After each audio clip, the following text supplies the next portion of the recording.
Celentano, a local resident, lifelong shade tree mechanic.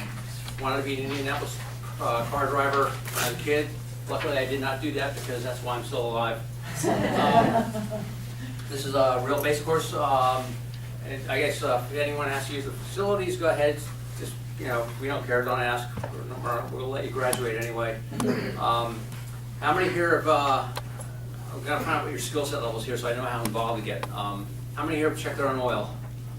Okay, how many here have checked their power steering fluid? All right, not too bad. How many have checked their tires? Tire for air. How many have changed spark plugs? Okay, you got a couple. You've changed spark plugs. Congratulations. What kind of car was it?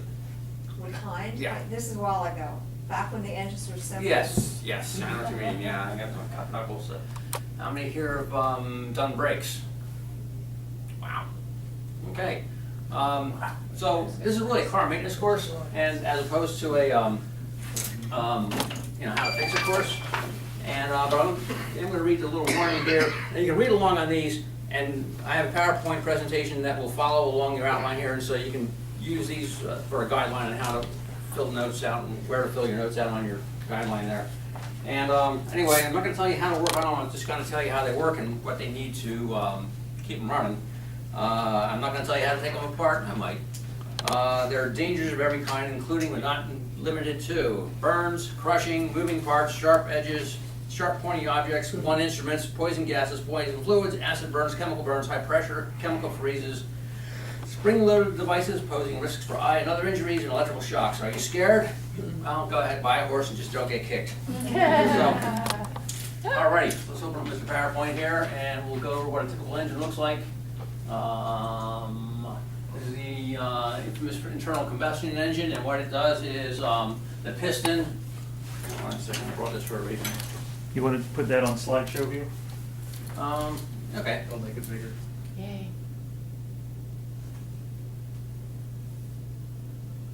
You'll need the mouse too. Okay, wait, you said enter, make me go to the next page, or page up, page down? There we go.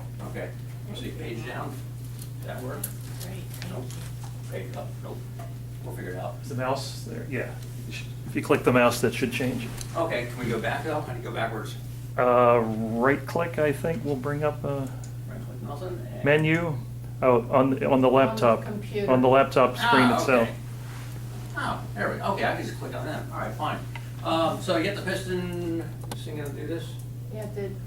It doesn't, no, you can't show a pointer on the Well, screen. it did, the light We showed. rehearsed this, Yeah, right? it doesn't, Okay, won't work on it the doesn't block, work on but- the. Oh, So that's the piston, it goes up and down, and it looks like a bicycle crank on there. So as it goes up and down, it's pedaling your engine. That's the crankshaft that goes into the transmission goes to the axles and the wheels, and makes the wheels spin, and off you go. This is the cylinder block down here. You notice there's oil that's kept down here. There's a pump that'll take the oil and oil all the moving parts, such as the those springs up there. They're called the valves. And the green stuff in the engine block is the coolant, and it has to keep on flowing around the block because there's fire in there, and if you don't cool it off, the parts are gonna seize up and you'll have no more engine. There's an intake valve and there's an exhaust valve. So the fuel and the air that gets mixed in your fuel system, and we'll get to that later, goes in there, goes into the cylinder, what they call the combustion chamber. And as the piston goes down, it pulls in the fuel and the air, and then the intake valve will close. So both valves are now closed, and it comes back up again, and it compresses everything. And they don't show the spark plug on here. And the spark plug, which is probably right here in this one, they send a little, so it comes up and it crushes everything to about, I don't know, 150 pounds per square inch, which is quite a bit. The spark is ignited, it blows it up, pushes it back down again, and it's now all fire and gas. You're still spinning your motor, you're still putting power to the wheels, and then you come back up again when the exhaust valve closes, and it goes out as hot flames and exhaust. And it goes over and over again. So that's a cyclical thing. Going on to the next thing here is, so that's that's how it mechanically works. The lubrication part of it is the oil, of course. And like I said, there's an oil pump. They don't show it here. And it circulates the oil all throughout the engine. You can leak oil out of your gaskets, as you know. You can also have internal bleeding. They're much like people in a lot of ways, and you'll lose oil pressure. And it will cause some complications in there as well. Let's go to the next one. And you have to have a water pump all this stuff. Oh, well, okay. So these are the different cycles. So the air comes in, the fuel air mixture comes in, it comes down, it goes back up, it ignites, it explodes, pushes it back down, and out go the gases again. You notice there's 4 cycles there. That's why it's called a 4-stroke engine. There are also, how many here have diesels? Anybody here have a diesel? Okay, we don't care about diesels then. It's a diesel engine. It does the same thing, except it doesn't have a spark plug. It compresses it so tight, with so much pressure that it explodes. That's how they work. That's why they're so noisy. And they do have things called glow plugs that helps them get started in very, very cold weather, which is another reason not to run a diesel. Let's see, so we can go to the charging system at this point. So we've all had a dead battery, right? And we've all had to get that junker replaced. And so you have a battery here, and it goes to the main fuse box there. There's the ignition switch where you put the key. And it's got all cables and gadgets and gizmos, and what it'll do is when you turn the key, it'll turn this little electric motor here called the starter. And the starter has a little gear on it here called a pinion, and then it's the flywheel on the back of the engine that's bolted to the crankshaft that spins around, and that starter will spin that crank flywheel, which spins the whole engine and gets that whole 4-cycle process going, and then the engine fires and starts. So you have three or four modes here. You have it's just sitting there dead. When you turn the key, you're cranking it. When all that other stuff happens, it fires. You let go of the key, and it'll continue to run. So when people ask you, is it cranking? You know, well, you'll say, or is it? Well, they say, will it? Well, bad example. They'll say, is it firing? And you'll say, yeah, I turn the key, it spins. Well, it's not necessarily firing. You're just spinning it. You're just cranking it, just like you used to crank those old engines. And so then you get the fuel and the spark, and it'll fire, and then after that it'll run. You can get cars that'll crank and they won't fire. You can get them they'll fire and they won't run, because as soon as you let go of the key, the thing quits. So basically 3 things you need to get the car to run. You need the fuel, you need the spark, and you need that compression. If you're not starting and running, you've lost one of those 3 things. So that is so now that it's running and you get this battery going on here, and you have all the electrical things in your car that need to be operated. The spark plugs need electricity. The fuel pump needs electricity on the newer cars. Back in the old days, they were mechanical. All your lights and wipers and other things all need electrical power, and plus you have to recharge that battery and keep it charged. Think about the term turnover, like Yes. the turnover, like Yes. where did that come from? Like what's turning over? Where did it come I from? guess the whole engine is spinning. It's slang and jargon. I don't know where it came from. Yeah. If you probably watched a 1930s Three Stooges short, you could probably find the etymology of that word. Yeah. Yeah, I'm sure Curly made a remark about it. They were probably cooking on top of the thing, making turnovers. So you have this little gadget here called an alternator. And the alternator is spinning because of that belt. There's the front of the crankshaft coming out of the front of the engine. And there's some other pulleys and things. We'll get to them later. And the alternator is spinning. It's like a little generator. And they used to be generators, but generators were not efficient. Chrysler came out with the alternator. And it's some complicated electrical thing, which I could explain to you, but we don't have time. And the alternator provides more power to, one, recharge the battery, because you just drain the living hell out of that poor thing. Cranking it. It takes a lot of power to crank an engine. And to run all the lights, the fuel injectors, the computer, that thing eats up some power. In fact, when the computer is sleeping in your car, when your car is just shut off, the computer is actually drawing current off that battery while it sleeps. And if you leave your car sitting there for about 2 weeks, you're going to lose your battery. No. I did the math once. It's like it's running on maybe 10 or 20 milliamps, and you go by, You need to divide go that. out to start it. Yeah, you do. And the battery doesn't have to be totally drained for it not to start. It just has to get drained a substantial amount. So it has belts. Let's find one here. Where did I have it? It better be in here. I had my Chrysler belt in here. No, here it is. Okay. This is my beloved Chrysler Town and Country minivan, which unfortunately needs a new frame, so it's gonna get mothballed and thrown away. This is the new Serpentine Belt they have. Here we go. This one's all twisted up. This one fell off 3 times on the way to Brooklyn and back in the snow, and I had to keep on putting it on. So if you notice, one side is shiny and smooth, and the other side has these little micro grooves in them. And so when these guys wear out, what wears out on these things is, you know, you check them for cracks. You know, you look under the hood, you find this thing, and keep your fingers and stuff out of there, and you look for cracks. If they're getting cracked, you want to replace them. The other thing that really wears out on these, and it's impossible to tell, is these little V bumps in them. Like let's say that's the V of it. As it wears out, the V becomes narrower. So now it's sliding inside the grooves on the pulleys. And that's why when you start out in the morning, it may squeal a little bit. A little bit of squealing is tolerable. Don't be replacing belts because they're expensive for that. What I do is I replace them before they break. Take the old one, throw it in the trunk. If then something happens to the new one, I may not have the tools or the wherewithal to put it in, but somebody might come along, and if you have a part, they're gonna save your day. I have a pulley here too. Where is that guy? Hello. Just had him.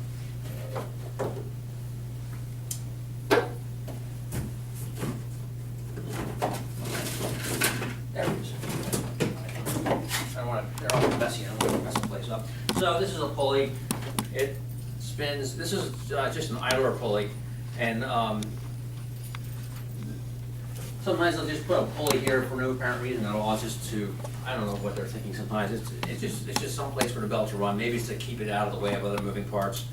And this part here is flat. If this had grooves on it, the groove part of the belt would go and fit in the grooves. And like I said, if the grooves on the, if the ribs on the belt wear out and become narrower, they'll start sliding in here because it's a wedge fit. In this particular case, it's a smooth-faced pulley, and the smooth part of the belt will go on it, like that. And it's a good place to lose fingers, so don't be in there with the keys in the ignition, even if the engine's off. My brother actually almost lost a couple of fingers because an engine kicked on him. It was still stuck in a compression stroke, and he had his fingers where they didn't belong to the line, and then it decided to take off on him. He was fine. He makes more money than me now, so it doesn't matter.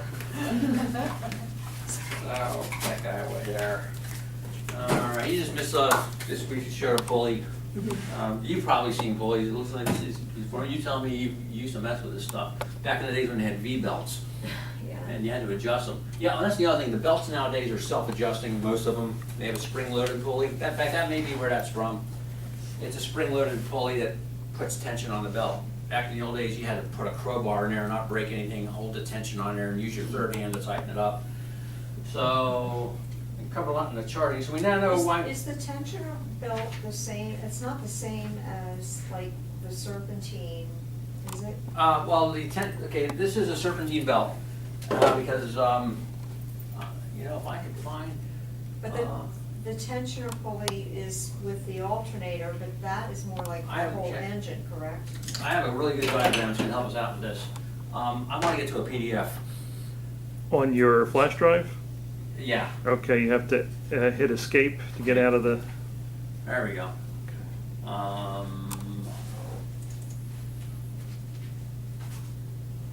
I just acquired another car, and I noticed that they did not have the belt pulley diagram in the engine compartment. And I don't care, go away. Should I accept that? except, well, Accept it. won't get any further if you don't. Okay. Sit here and they just take your information, blah, blah, blah. Come on, open up. What do you mean, no lines, and that's my search? It's a PDF, I made the PDF. All right, let's just go to Explorer. I think you just had to hit open. You're gone now. It's not recognizing something, let's minimize that real quick. And, I hate to have to put you through this. Help me out here, Mark. What are you looking for? I'm looking for my thumb drive. You have the PDF down already at the bottom, I think, That's the PowerPoint. Where's my computer? Yeah, since this is locked down, this computer, you can't get to it the same way.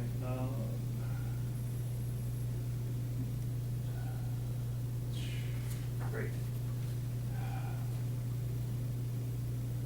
There we go. Oops, not that one. Oh, there we go. That's all that's there in that. Wait a minute. That's all that's there. It was there earlier. That's really weird. Oh, well. Okay, well, Yeah. we'll just move along and, And then from current slide. there we go. That's the fuel system.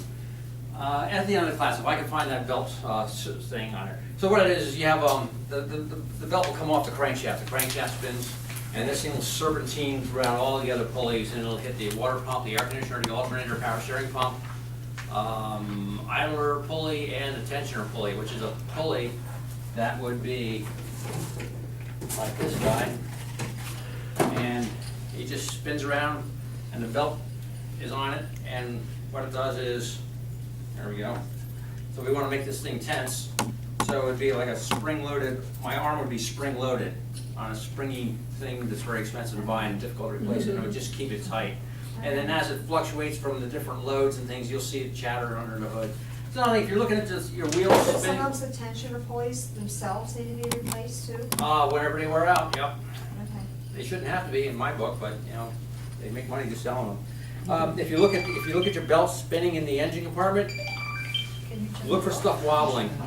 If they're wobbling a lot, it could throw the belt on you, and then you're gonna have a bad day. So the next thing was the fuel system. Okay, so we have a fuel tank, and there's the filler neck, and there's the old gas cap there. And you know that will throw a code too if the gas cap is loose. Everybody's had that one, right? Yeah. See this thing here is a filter, and this is a float, and this all sits down inside the gas tank, and because gasoline and electricity get along so well together, they decided to make it an electrical pump. So when you turn the key on in your car, you'll hear a little humming sound. Everybody hear that? And that's the pumping fuel in your gas tank. And if you don't hear that hum and your car's not starting, that's probably why your fuel pump died. So it just takes it up here to, that's a fuel filter, which nobody will be able to tell you where it lives in your car. We used to replace them every year, now they're pretty much a lifetime. And it goes up here to a thing called, this tan thing called a fuel rail, and it's under immense amounts of pressure right now. And then these fuel injectors. And what this will do is, the fuel injectors, you'll have one injector for each cylinder mostly on new cars now. And the injectors are electronically operated by the computer or the engine management system, whatever they want to call it. And it'll get a little spurt of fuel in there, and how much fuel goes in there in each cylinder, and we saw the cylinders go up and down, they have to get the fuel in there.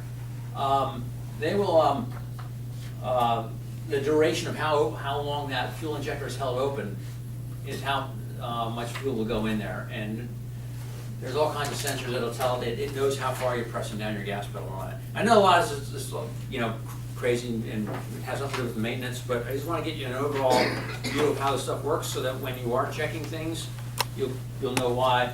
And I thought I had another slide here, to be honest with you, of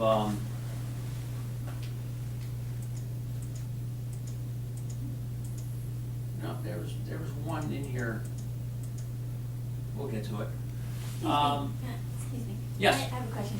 So when you first turn your car on, my husband has informed me that I need to let it warm up a few Yes. seconds. So, and he said you'll hear that "rrrr," and then it like is that? No, the that's, fuel going to the system? no, the fuel. It's like louder, and then he said, oh. when it That's gets the quiet. engine's running faster and then it settles down. For some reason, I have a pressure minivan, and when you start it up, it just revs and then it settles down, which is not the best thing for it because it hasn't gotten the oil pumped around, but.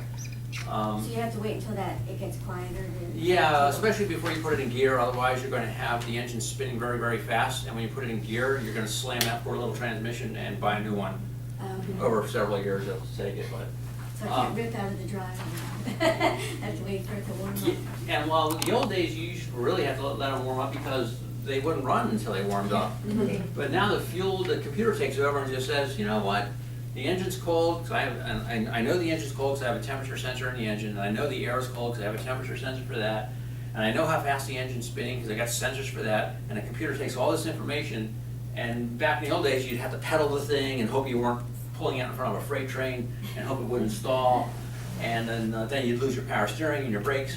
Now the computer figures it out for you, and what does it do? It just dumps more fuel in there through those fuel injectors. It holds those injectors open longer and longer. Okay. So you have, remember I said fuel, air, and compression? Well, you get your compression in your engine, you got your fuel coming in through your injectors, and the air, of course, comes through the, we don't have carburetors anymore, boys and girls, through the air intake, for lack of a better word, and there's an air filter, very simplified one, because you want to filter everything coming in the car. So probably one thing I want to emphasize a lot with keeping a car running is fluids. Keep your car hydrated. Always check your fluids, and we'll get into checking fluids eventually here too.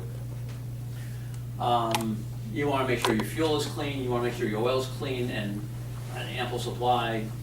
The car loses fluids, it's going to wear whatever those fluids are in out. Power steering fluid, you lose that, you're going to burn out your steering system.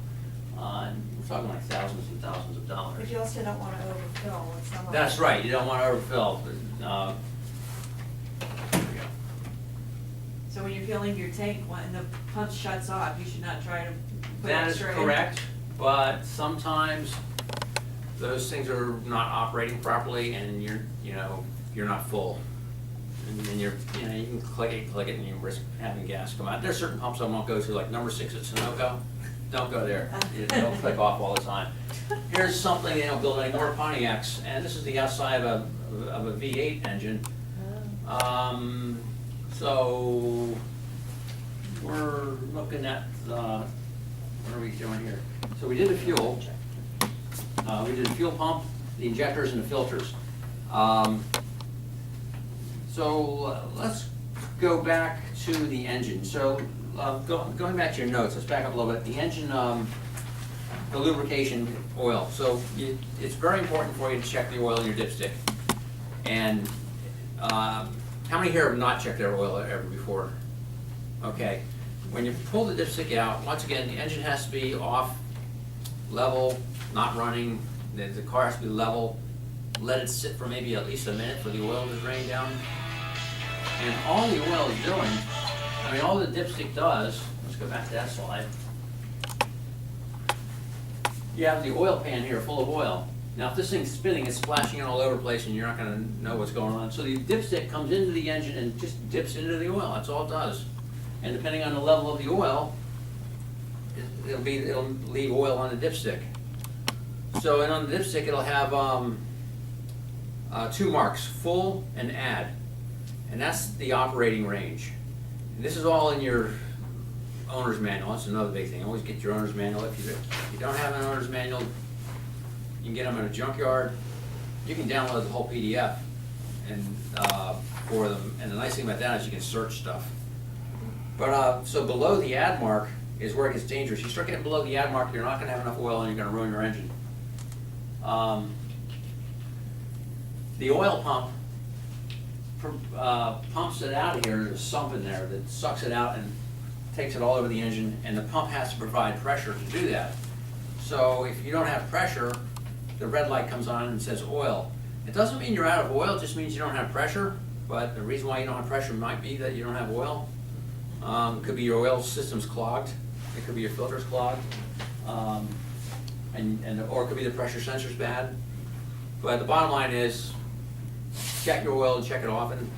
And How often? it depends on How much you drive it. I just rebuilt the cylinder head of mine, so I was checking it like every day.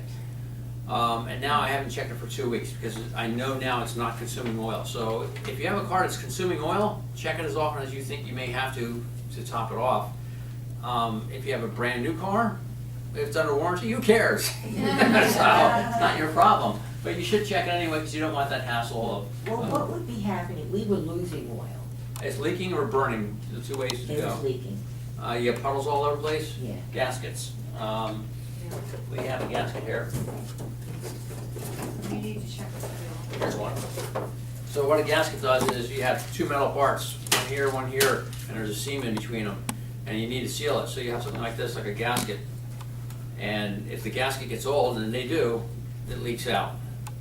Sometimes whatever is held together is just loose, and you can get away tightening it up. Most of the time, you have to tear it down, just clean the old gasket out of it, put a new gasket in there, maybe put a sealer in it, and put it together. It sounds simple, it depends how difficult it is to get to. Like, so we know how we want to check our oil. Any questions about checking oil? I don't have a dipstick up here, I'm sorry about that. I want to find that, there it is. So I'll show you, it's a classic gasket problem issue. I have a question. How often are you supposed to check your oil? As often as, like I said, if you have a car that uses oil, check it as often as you think. In other words, if it's going through a quart every 2 weeks, which is a lot, you want to check it probably every week, because you don't want to get it. Once you go a quart low, that's in the danger zone, generally speaking. Read your dipstick, it'll tell you. Read your owner's manual, it'll tell you. If you have a car that doesn't use a quart maybe in 3 months, check it every other week. If you start seeing puddles, start checking it more often, because you have a problem. If you see blue smoke is oil. What about mixing oils? Go. You know, like, when I go to the service station, they'll put in a certain type. And then if you go to buy it, if you don't buy the same type that they put in. Okay, brand names don't matter. What matters is the viscosity. Like there used to be, 530 is what was very common for a while. They're going like 0.20 now. There's all kinds of different viscosities. It's in your owner's manual. Follow that. If you're not sure about it, go to the dealership. It's very important now. It used to be maybe 2 or 3 types of oils you could put in your car, and now it's insane. I spend so much time on the internet trying to download documents, trying to find them for all the different cars in the family fleet. I mean, there's like 3 types of antifreeze now. There's just all kinds of oil. It's really getting to be obnoxious.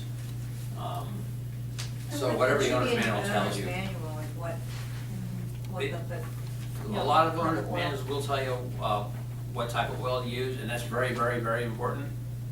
Some owners' manuals are just terrible though. They lost something in the translation. It was written in another language and it turned into English and they missed the boat. I have a Honda that's driving me out of my mind. What do you think about the new synthetic oil that they're saying now just change it every 10,000? Yeah, I don't put it in your old car. Rumor has it takes your seals out on your old car and you start leaking like crazy.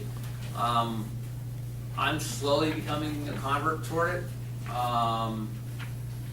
They say you can run them for many more miles than you could with the older conventional oils. My theory has always been, yeah, the oil's good, but what about all the contaminants in it? Yeah, they said like 10,000. 10,000, that's a lot. I mean, I change mine like clockwork every 3,000, and I've never had an oil-related failure in a car. Like, I've never had the bearings burn out or, yes. Well, that was my question. If I change it every 3,000 miles, which I do, then. You should still check it. You still check it? Oh, yeah. A brand new engine will maybe go 5,000 miles a quart, which was unheard of back in the day.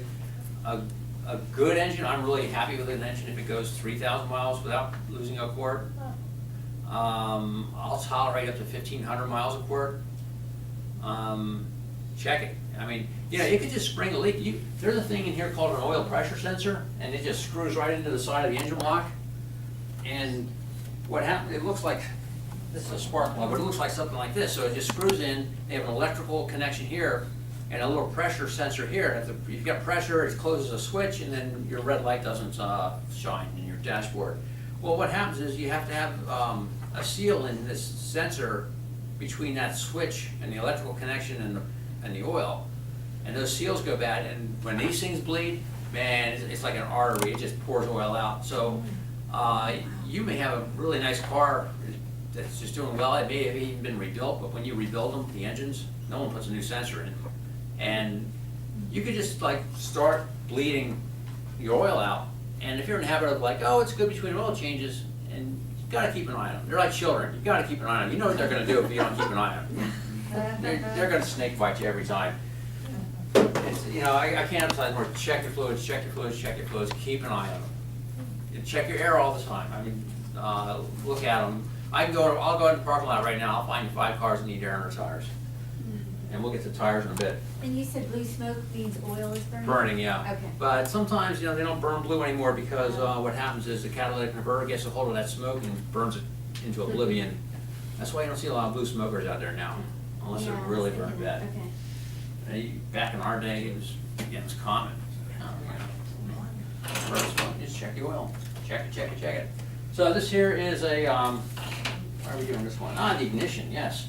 So we know we have to have compression, we have to have fuel, we also need something to fire that spark plug. This is a V8. I thought I had a slide on here to show you the different configurations. What is a V8? So an 8 means it's got 8 cylinders. A V means you have 4 on this side and 4 on this side, so it's a V. There's one side of the V. There's the other side of the V, so it's a V8. And this has 4 cylinders. You can count the spark plugs. 1, 2, 3. There's 4 on that side and 4 on the other side. Those sparks have to go at just the right time when that piston comes up. So you need something to do all the timing for you. And this thing here is called a distributor. It distributes the sparks where they belong, when they belong. You get those wires crossed up, oh boy. It'll blow up out of the carburetor, it'll blow up out of the back end, and it'll crack it open like a steam clam, and that's the end of it. So these are cables. And a lot of times you get misfire. So if you have maybe one of the cables is bad, well, that one cylinder is not going to run, and it's going to go bump, bump, bump, bump, bump. You'll be hearing that. Sometimes you hear it idling, and every once in a while go bum, bum, bum, bum, bum, junk like that. What happens is they got about 70,000 volts going through these things, and it hurts when you get hit. I'll tell you.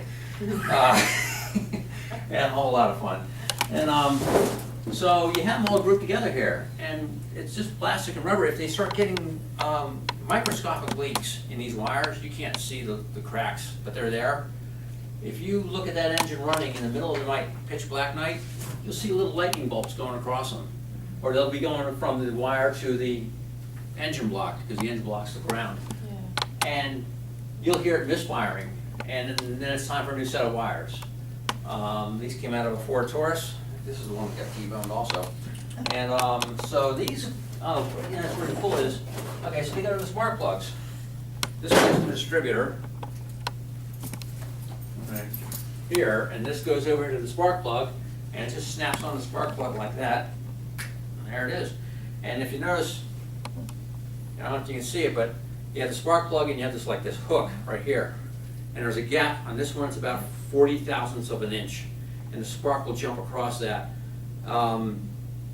So like I said, if your wires go bad, they start cross-talking or break, this guy doesn't get the spark, and the spark doesn't hit the cylinder, and that cylinder doesn't fire, and you get a misfire code on a new car. And so, what else we got for ignition here? We got the plugs, we got the wires, we got coils. We'll get to that in a second.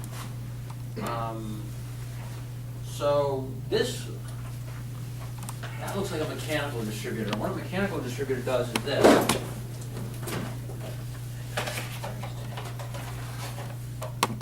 You probably don't have to worry about this anymore because they all have electronic distributors.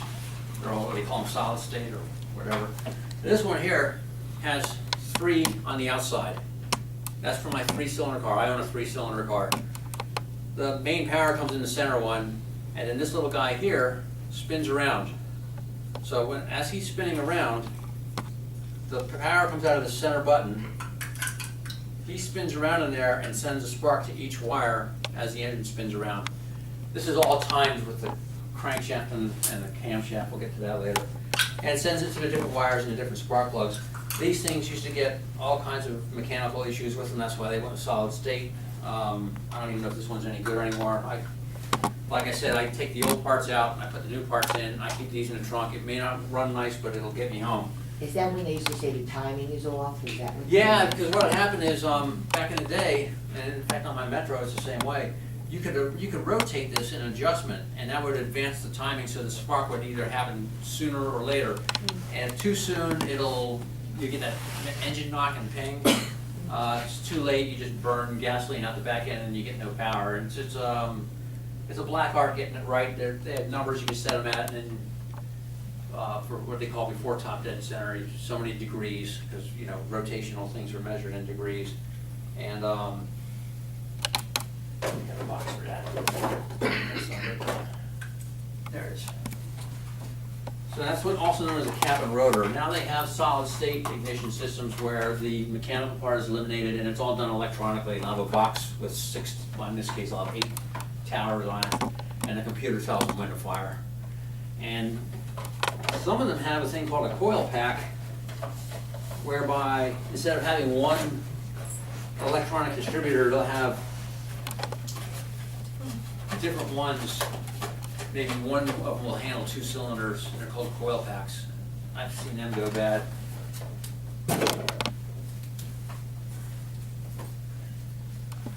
So if you have some misfiring, look under the hood and look for those wires in the middle of the night, see if they're sparking and arcing. That's what I call AAA. Check your oil and look at the steering and all the other fluids in a little bit. Any questions about ignitions? It's all too complex for me. Who's that? No, it's not. Yes, If you have any it questions, you is. gotta have a question. Oh, I have a million questions. Okay, let's see, so this is what are we, the emission system. So we have all that fuel sitting back there, and it gets pumped up to the injector, and that's run by the computer. And so since we don't wanna have pollution, remember back in the old days how cars used to be stinky? And you don't smell that gasoline anymore, I miss that. And when we go electric, I'm out, I'm gone. I like to hear the vroom vroom. So there's vapors in here, and it used to be, what did we used to do with the vapors? I think it would just evaporate into the atmosphere. So now they would just evaporate into the atmosphere, and it got kind of wasteful. One, you're losing all your fuel. I had a van that would sit in my driveway and use gas and not getting run. So they capture it in this vapor canister. They put some kind of charcoal filter in there, and it's takes it, and where is this called? It'll take some of the fuel out of here and run it back into the throttle. It's very complicated, don't worry about it, but just so you know, you have the vapors get recycled into the engine and get burned and used for power, which is what the gasoline's meant for. They'll have it drain back into the fuel tank sometimes.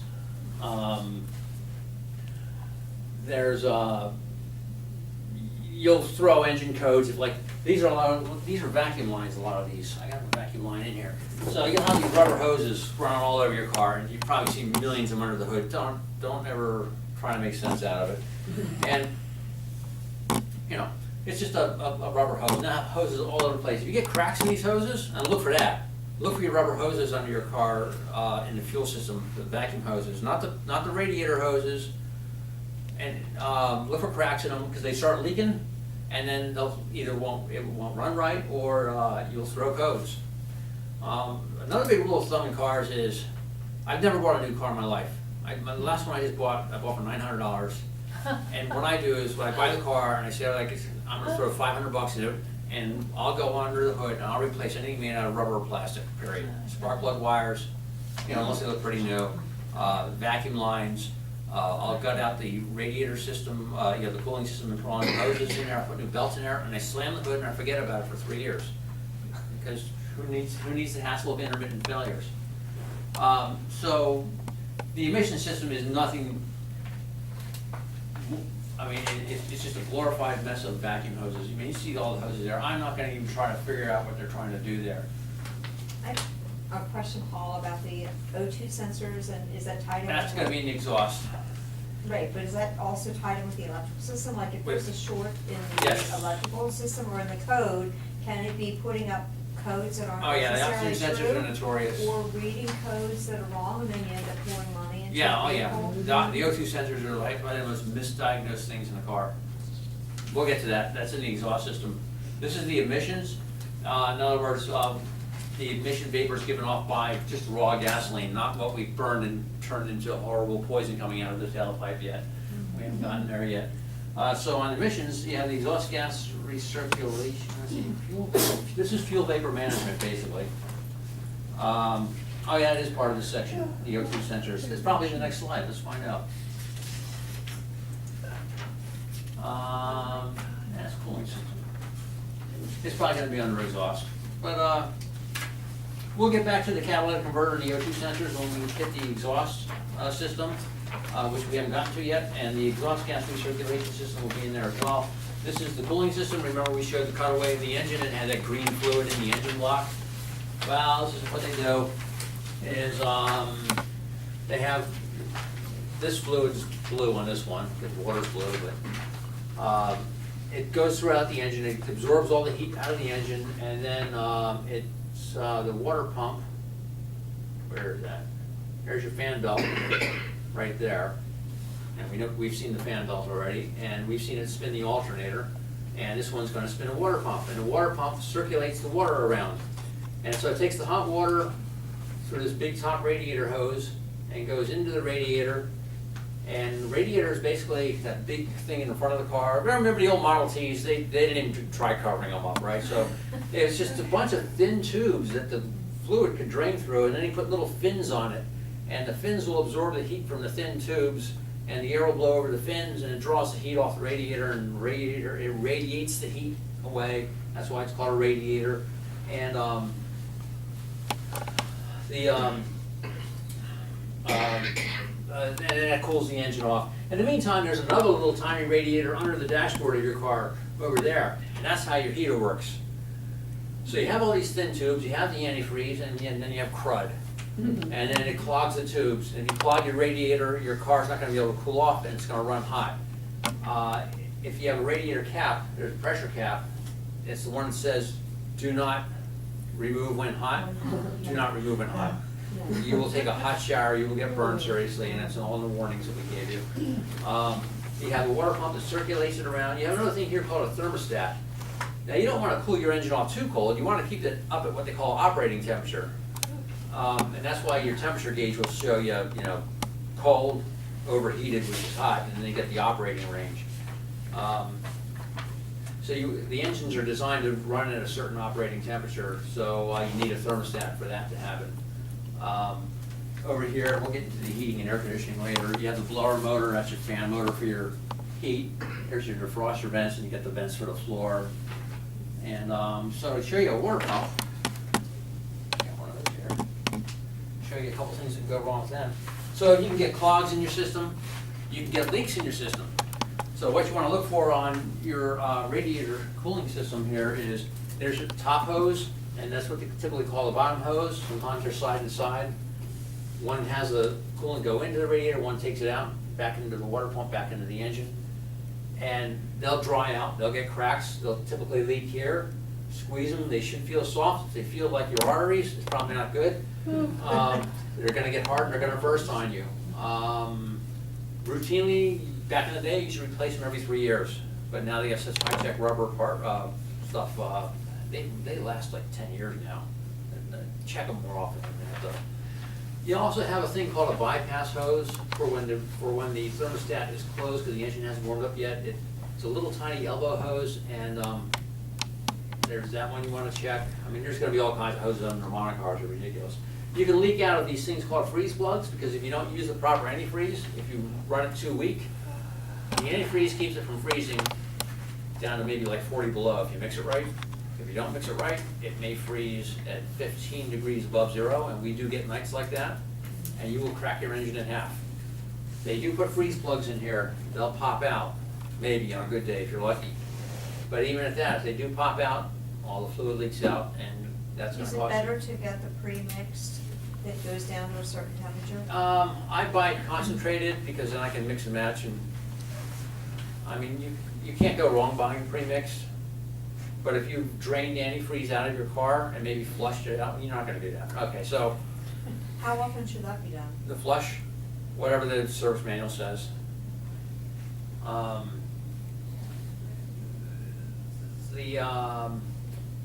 Like in my case, I'll replace something and then I'll flush it out, and I'll have water sitting in there, so I'll put in 100% to get it back up to 50%. But if you're just trying to top off the tanks, just use the 50%.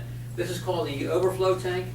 It's usually a clear white plastic bottle under the hood.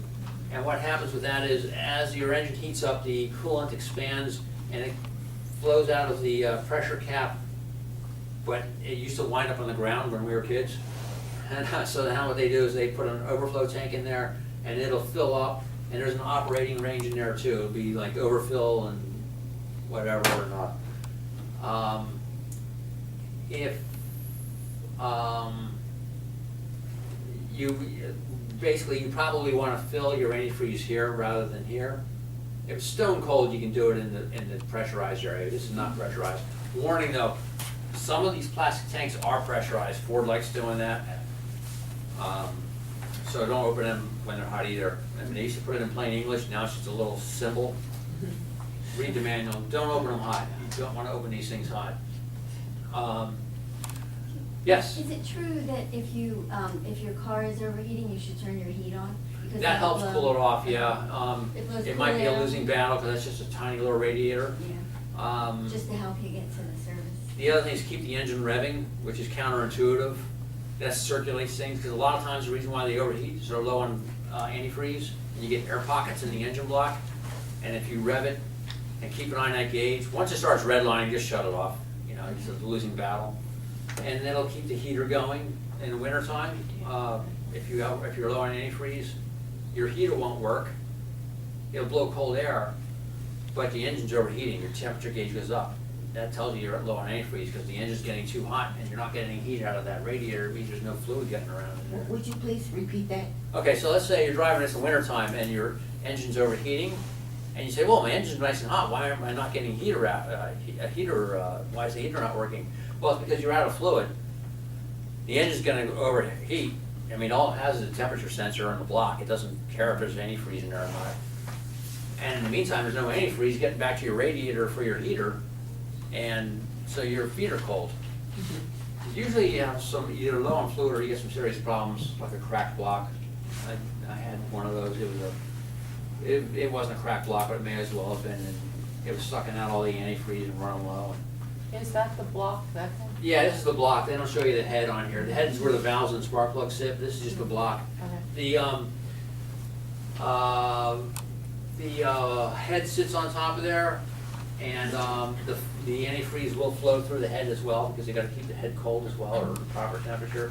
There's that starter we were talking about. Remember him? He's always sitting in the back of the engine. This is the front of the engine. There's the water pump. I got a water pump here. You can see how they work.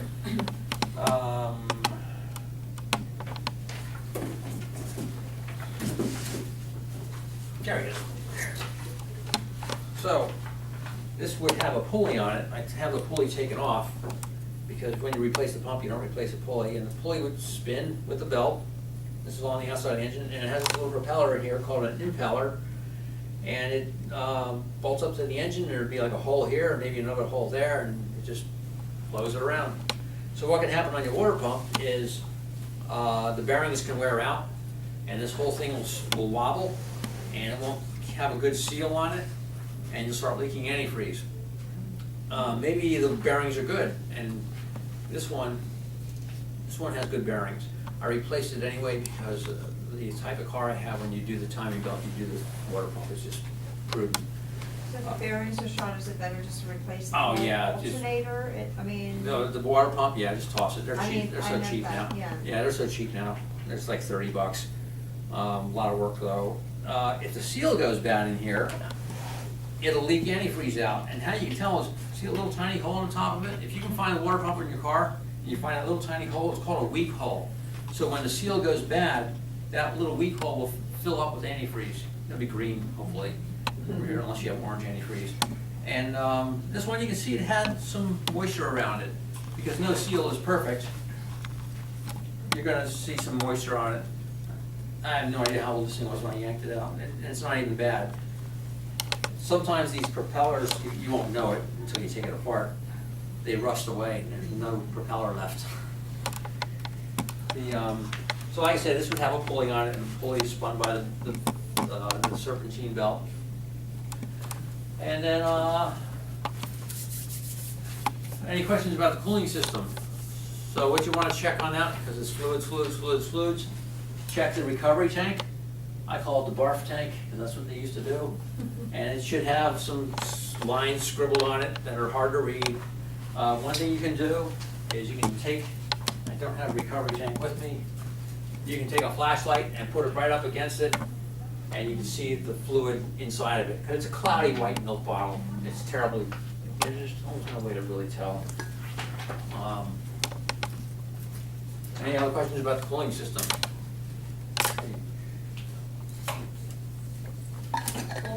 Yes? Just a question or a comment. You don't wanna necessarily, if you're filling that instead of the radiator, like, you don't wanna fill it up to the top because you wanna have, part of the reason that you need to leave space is for the expansion, and Right. it does get. Yeah, like I said, they'll have marks on there telling you what the operating range is for the coolant. When the engine cools off, what it does is, well, when it heats up, it literally spills fluid into this recovery tank, and then when it cools down, it siphons it back in, which is why it's very important to have this hose sealed properly. Sometimes it won't suck it back in. Like if that seal's bad on that water pump, instead of sucking the coolant back in here, so you leaked a bunch of fluid out from the water pump seal, the engine cools off, and instead of sucking it out of the recovery tank, it'll suck air through that seal that's bad. So now you get a big air bubble pocket in your engine, and you look at your antifreeze tub and you say, oh, it's full. It's not full. There's a big air pocket in your engine. That's when you start seeing your gauge drifting around. Your gauge should always be steady. If you're seeing that gauge drifting, you have air pockets in there. Get it checked. What gauge are you talking about? The temperature gauge. Oh, the temperature. Yeah, it should always be, cold, steady, warm. Unless you're towing a boat, it should just stay there. If it's waffling around, you might have air bubbles in there. I still have a question about that temperature, like when it's in the starting the car. Yes. I don't have a sense of how I would know when it's time to go ahead and drive it, if it's cold. Sub-zero, Okay, yeah, I mean, when engines are really ice cold, like if it gets below about 10 degrees around here, let them warm up. For how long? Until it stops making noise. What happens Mine is, doesn't make, no, I don't know what you mean. sometimes you get valve taps, tick, tick, tick, tick, tick, tick. Sometimes you just run rough. I mean, should I wait for the gauge to come up? If the gauge starts budging, you go at that point, and you're Okay. guaranteed. You can take off right from a cold start, but here's what happens. That's what I've done. You have very, very cold metal, Yeah. and you start putting it under a lot of load, and you start pouring fuel and Yeah. burning a lot of fuel in there. What happens is very cold metal heats up very fast. What happens when you heat up a metal very, very fast? You get little tiny micro cracks in it, and it'll just shorten the life of your engine. Fine. I've done a good job with that. Go to the next slide. There it is. So here we are with the exhaust system. So here's our engine, and here's all the exhaust pipes coming out of it. This is a 4-cylinder engine. It's just straight 4. It's got 4 pipes. It's just a 4-cylinder. So you get the old, forget all this junk in the middle for now. You got the old muffler. Everybody's seen those things falling out of their cars, right? I have a stainless steel muffler in my car. It's rusted out in 3 years. I'm not happy. So I gotta replace it again. And the muffler, what it does is, it has all these little, it's like a maze, and the walls in the maze have holes of different sizes and stuff in them. My father is a PhD in biochemistry, and he asked the mechanic, how does a muffler work? And so he's a PhD in biochemistry, and he probably took a lot of courses in physics, and the mechanic said, Vince, you're an idiot. You know how sound works. Sound has waves. All the muffler does is beat the hell out of the waves. Literally, that's exactly what he said in front of me. I was 8 years old. So you have all these passageways. Sound has waves.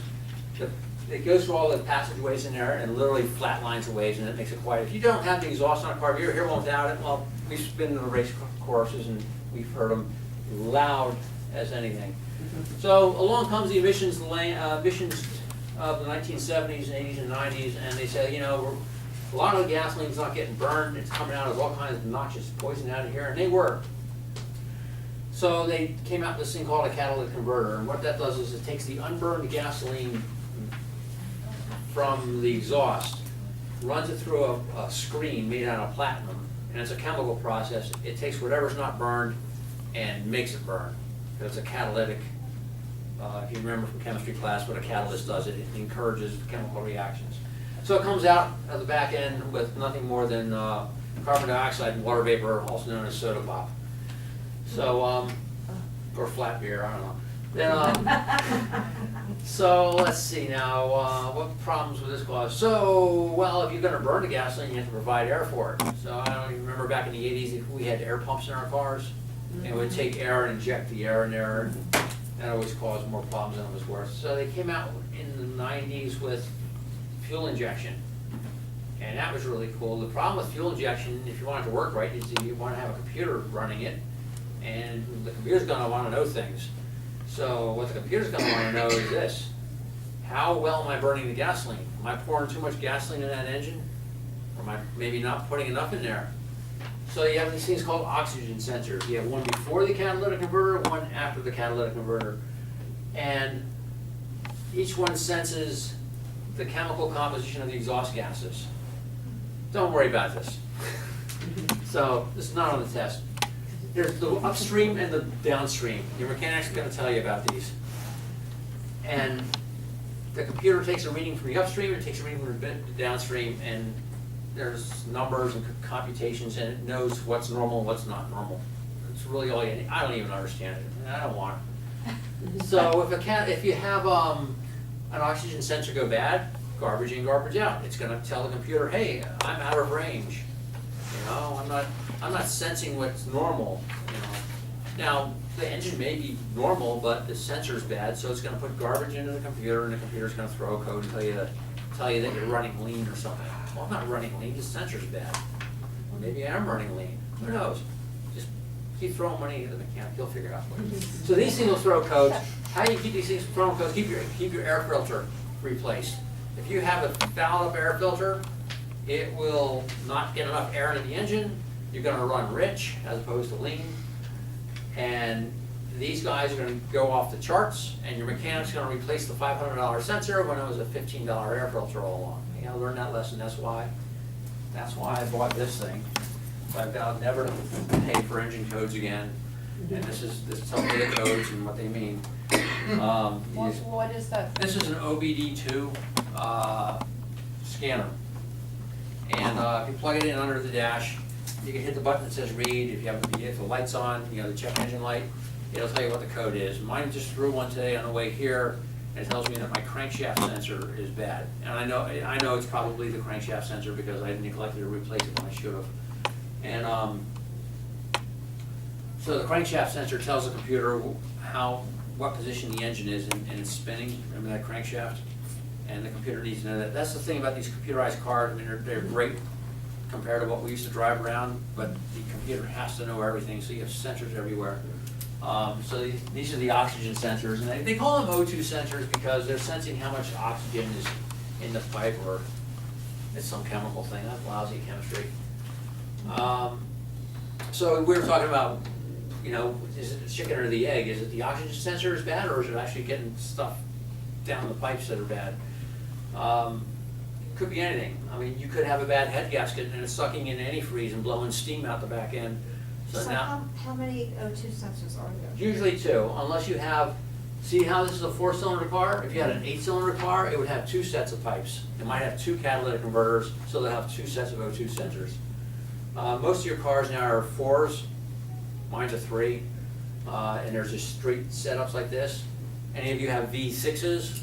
Back in the day we had V8s. So the V6 is probably gonna have 2 converters and 2 sets of sensors.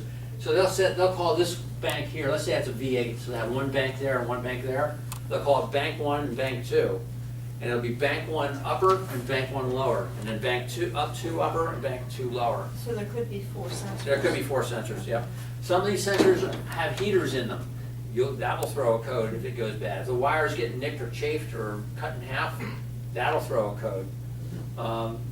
So when they tell you you need an oxygen sensor, that's where it's at. They're almost impossible to take out without ruining the pipes sometimes.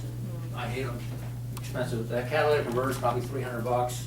They're 100 piece, and then you gotta pay someone to put it in. So keep your oil, once again, we'll get back to fluids. Keep your oils and filters changed and cleaned and filled, because you get bad chemical things going on in your engine, and you're gonna start throwing codes, and people are gonna start chasing your tails, and it costs money to get it diagnosed.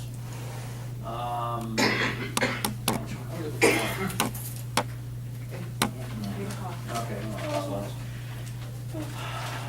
So you have an engine. We covered the engine, we covered fuel, we covered the exhaust, we covered the spark, and now it has to go to where the old tire meets the road. You gotta make the things. You have to have the transmission, which by the way is also full of fluid. Your owner's manual will tell you how to check that. It too has a dipstick. The Hondas, some Hondas, you just check it like regular oil. Most other cars I've ever owned, the transmission has to be warm, running in park on a level surface to read it properly. Oh, and when you pull the dipstick out, by the way, wipe it off, check it 3 or 4 times, because a lot of times the tube that it goes down in has oil on the side of it, and you're getting bad readings every time. It's a black art, every car is different. Get to know your car. That's probably the best thing I can tell you too, besides fluids, and filters.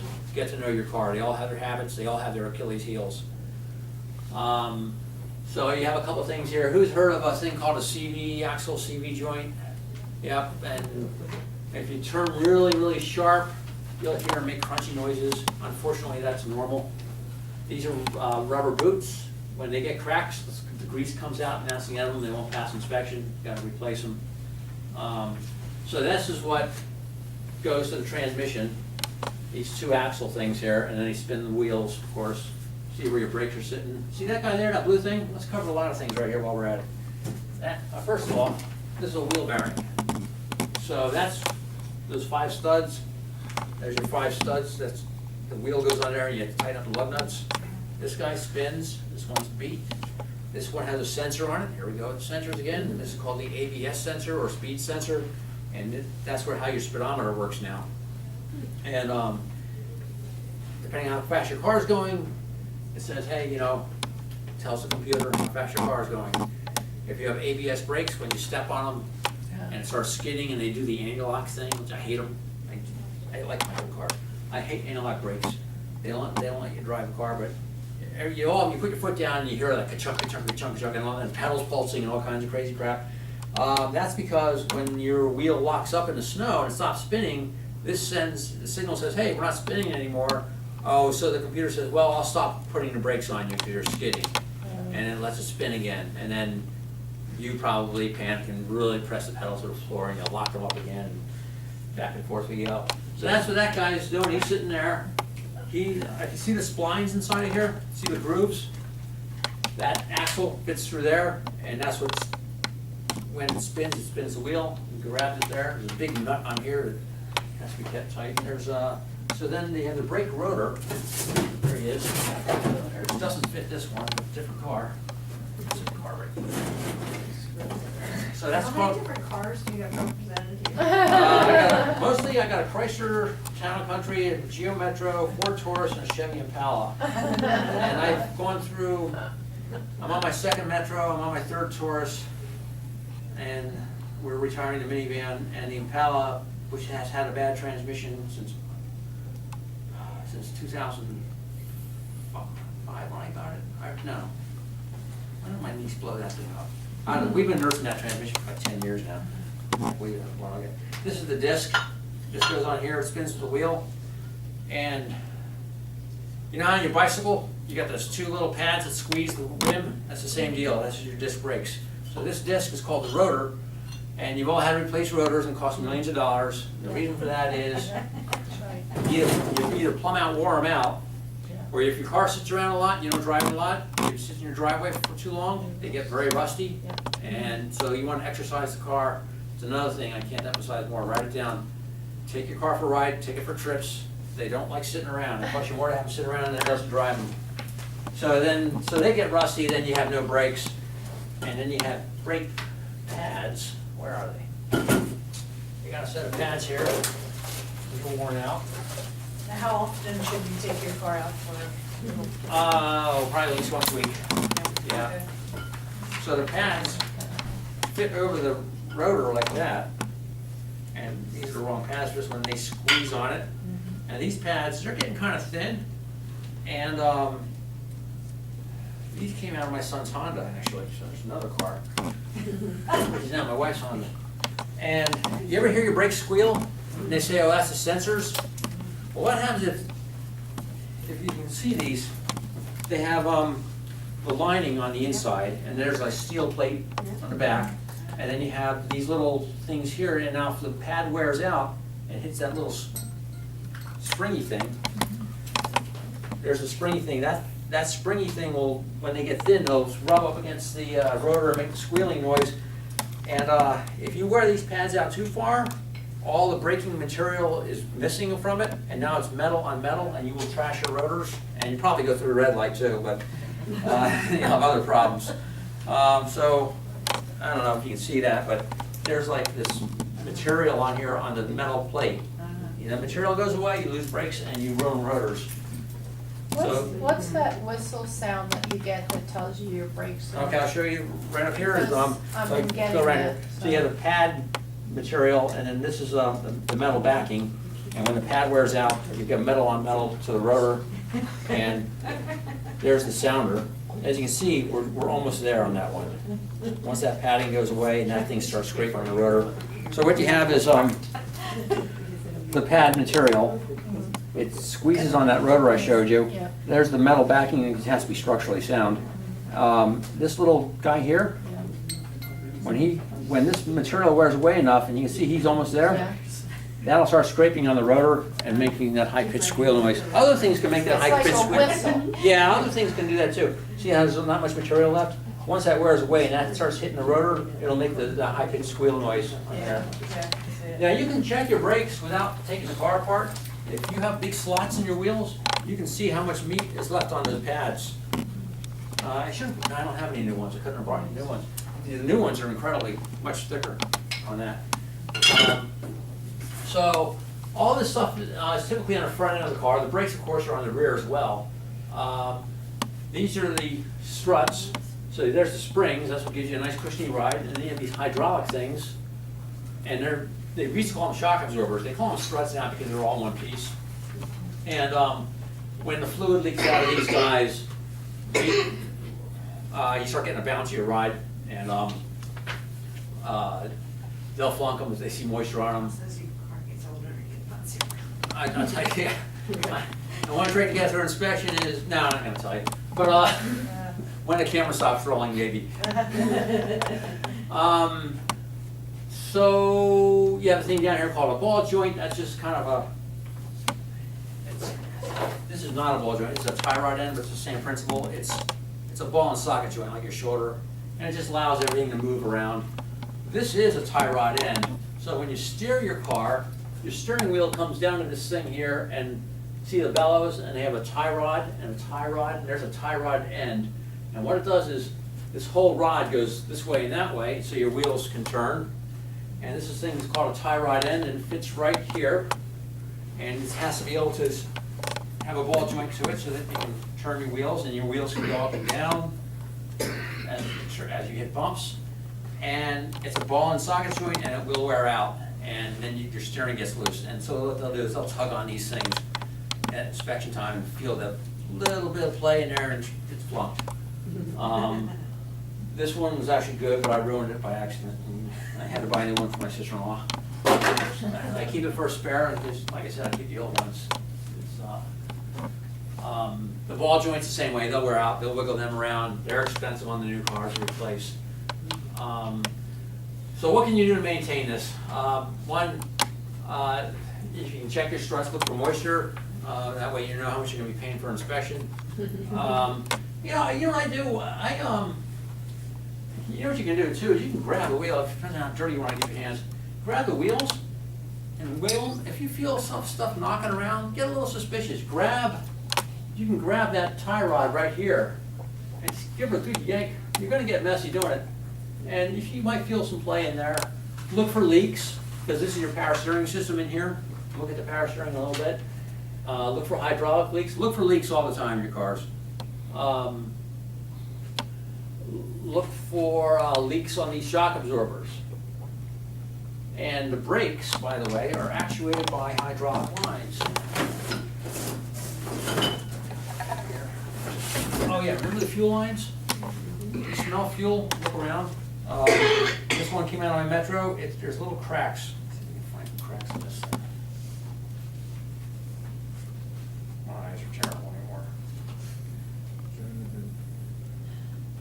There it is, yeah. There, pass this around, it's not too dirty. There you go. There's a fuel leak, boys and girls. That's a fire waiting to happen. There, you find it and then point it out to everybody else. There it is, it's that right there. That took a while to find that one too. By the way, this is an oxygen sensor. It's not too messy. Pass it around. Something else here. We won't worry about the transmission. It does have fluid, read the owner's manual and check the fluids. It's the same thing we just talked about. Oh, right. We'll just look at the hydraulics next. Yeah, pass those two things around, then we'll get to the hydraulic part of your brake, which is another place to check.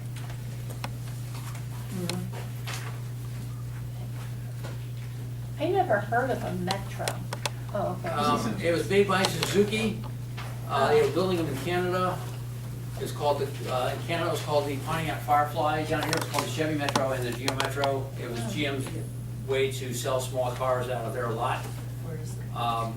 Suzuki unfortunately went out of business because after I discovered them after they were 20 years old, That's when the what I- gas crisis hit again, That's what I have. Suzuki went belly up and I thought, gee, I really like this car. I like the way it's engineered. Yeah, that's what I Unfortunately, they're have. gone I have now. a Suzuki. They don't have them anymore. Now they're gone. It's a she's prime It's a shame. nice car. Find the bridge. Yeah, I think they probably still sell motorcycles. still have company, motorcycles. But the car division got out. They left on. So here's some nice renderings. This is a disc brake system, there's your rotor. This is a thing called a caliper. Yeah. And that's what squeezes those pads that we showed you. This is called a drum brake. Yeah, they still use them. I don't know why. It's like 1920s technology. And instead of having it squeeze there, what they do here is they have these shoes. I don't have any because I haven't replaced any in a while. And they expand in the drum. What would happen with these guys, the drums would get out of round, and when you press on a brake, you feel the pedal pulse. These will, actually the rotors, they'll warp. If you overheat them, they'll warp. And when they get thin, they tend to overheat. And then you'll feel it pulsing. Here's a weird, well, we'll get to, okay, so now let's get to the hydraulics of the brake. So you press your pedal down, so what happens? You press the pedal down, it goes to this thing called the master cylinder, which compresses hydraulic fluid, which you can't compress fluid, but it pressurizes it, and sends it to all the different wheels, to these things, to actuate the brakes. They use hydraulic fluid because it gets the amount of pressure to each wheel to be equal. It's, if you lose one of these things, they do rust. And yeah, I've had them depend on before on more than one occasion. My wife is well trained in what to do. These are the little metal tubes that go all around, and they are rusty and nasty. And they have condemned them on my car and said, look, you gotta get them done before next time. And one time I didn't do it soon enough, and here we are.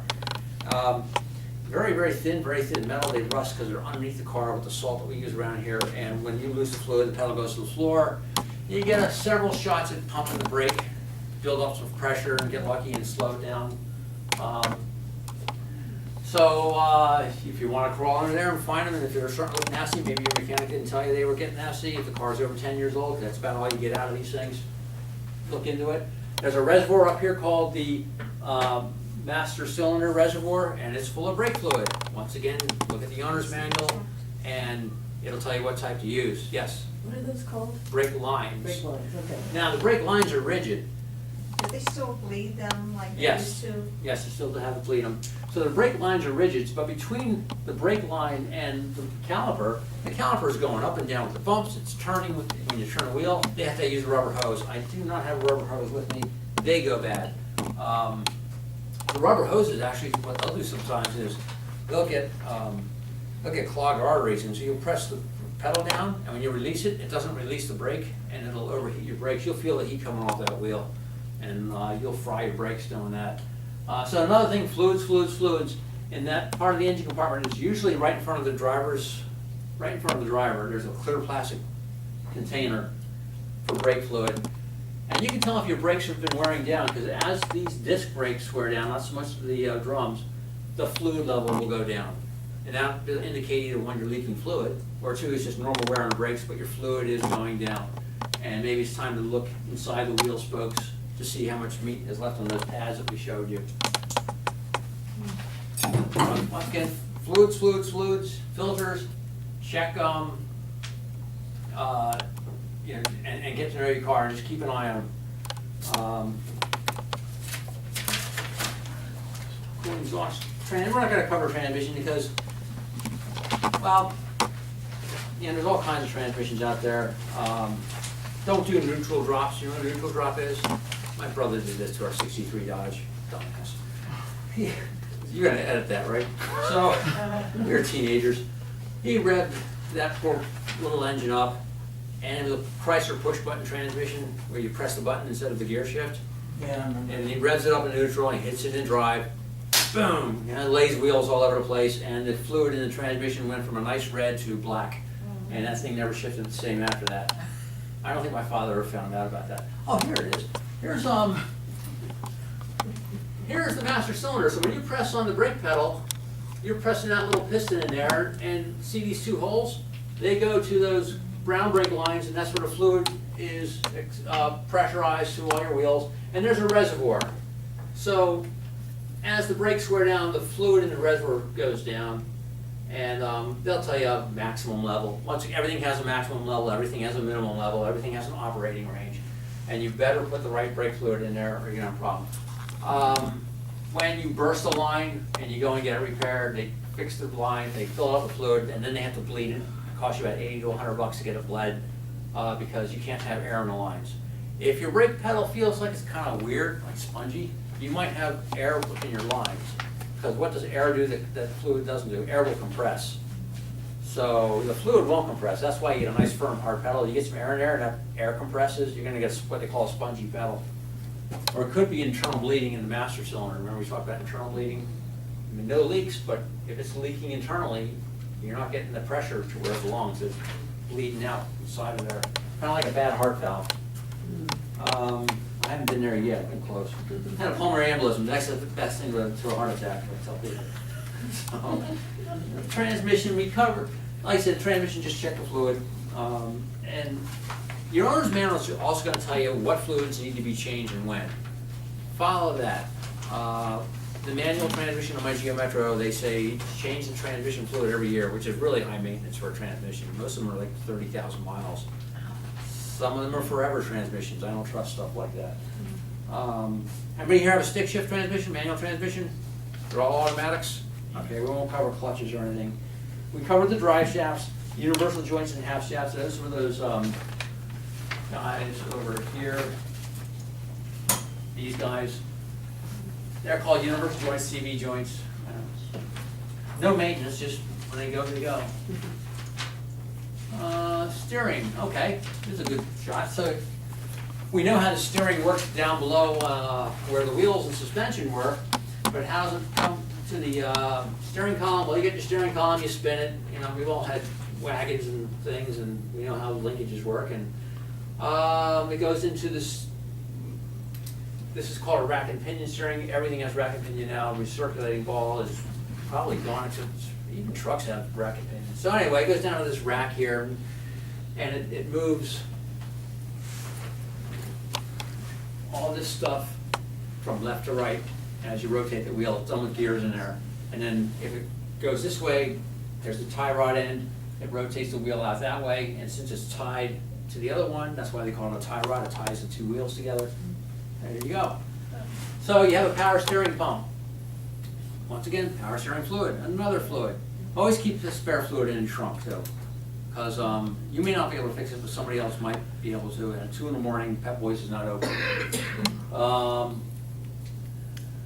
So you have, it's a pump that runs off the belts. We've discussed the belts, and it creates pressurized fluid to assist in the steering.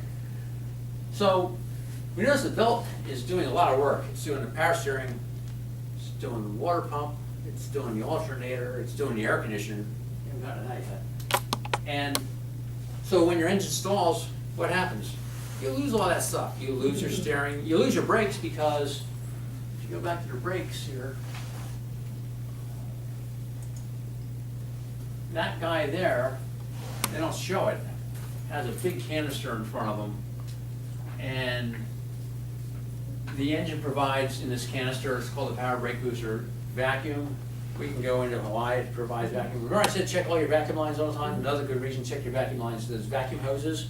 There's one big vacuum hose that goes from the engine to this booster here. And if you lose that hose, or if the engine stalls out, that's why the brake pedal is so hard. And you can stop the car, you're just gonna have to really stand on it. Yeah, if you lose your power steering, you can steer the car. It just takes a lot of work. It's gonna be slow. Bearings, we showed you that bearing hub going through there. This one does not have a drive axle going through it. It's just maybe the rear wheel. It just goes along for the ride. And they wear out.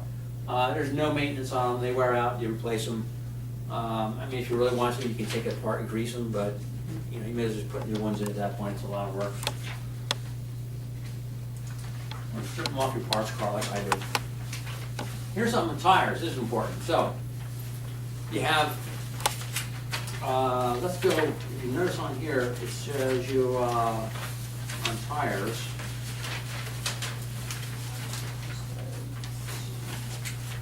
The pressure, it says door versus reel. And they'll tell you on the door how many pounds per square inch you should have front and rear. Don't sue me for this, but pay no attention to that. They put that on there so that when it's in the showroom and it has that many pounds on it, it rides real nice and you say, hey, what a nice riding car. I always put lots more pressure in mine, and people, I argue back and forth about this. There's things you want to go by. If you live in Chester County, the roads around here are awful. You want to have a lot of pressure in your tire so you don't bottom out that tire and bend the rim. I like having hard tires because I like whipping around exit ramps at warp 9. And if you have a lot of air in your tire, you're gonna have a stiff tire. It's a rough ride. Also, if you don't have enough air in your tire, the tire flexes a lot and then it overheats, and they will unwind like a ball of string. Except it's very thick string and very high velocity, and it will tear the side of your car off. We've had that happen in the family. So if you don't put enough air in your tires, you always check your air, you know. All right, here's another thing. I'm going all over the place here. On the sidewall of the tire, they're going to tell you what the maximum air pressure is. Mine are rated for 44 pounds of air. And they'll also tell you what the load capacity is of the tire on the side of the tire. So it says you're allowed to have 1,500 pounds of load on this one tire if you have 44 pounds of air in there. If you have 35 pounds of air in here, you can't have 1,500 pounds of weight on it anymore. You maybe only be allowed to have 1,000 pounds of weight.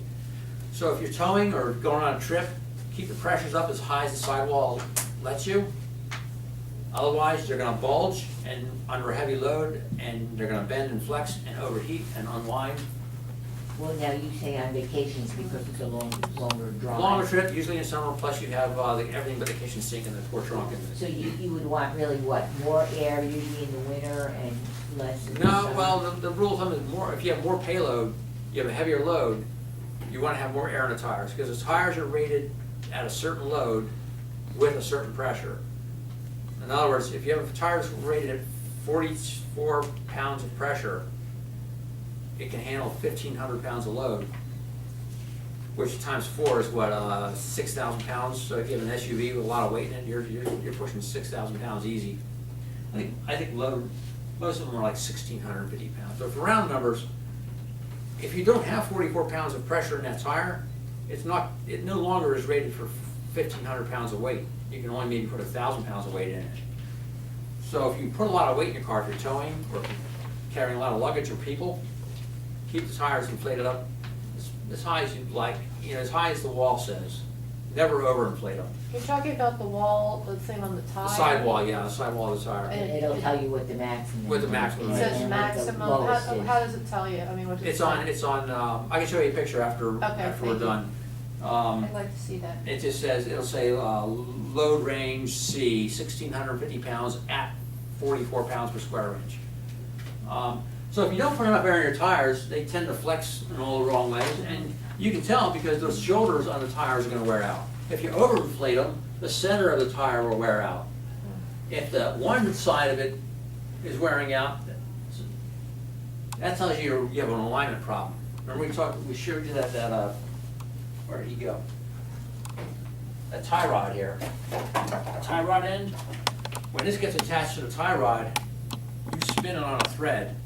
And as you spin it, it goes in and of course it goes out. That's how you adjust it, so that the wheels are either going to be straight ahead or duck-footed or pigeon-toed. And it's only a couple of degrees. So the point is, if you have if your alignment's out, it's going to start showing problems here. In this case, the alignment is another thing called camber. Don't worry about all this stuff. Whenever you buy nice new tires, get the wheels aligned. It's worth it. Don't buy the road hazard warranty. That's not worth it. They call it feathering and cupped. If they're cupped, if you have like scallops taken out of the tread, it's usually those shocks and struts are bad, and the tires bouncing up and down all the time. If they're feathered, that could be an alignment problem, but it ain't right to get things checked when, so learn to read your tires. Look at them often. Look at them often, as often as you check your oil. I mean, you're not doing anything while the pump's pumping the gas in the car.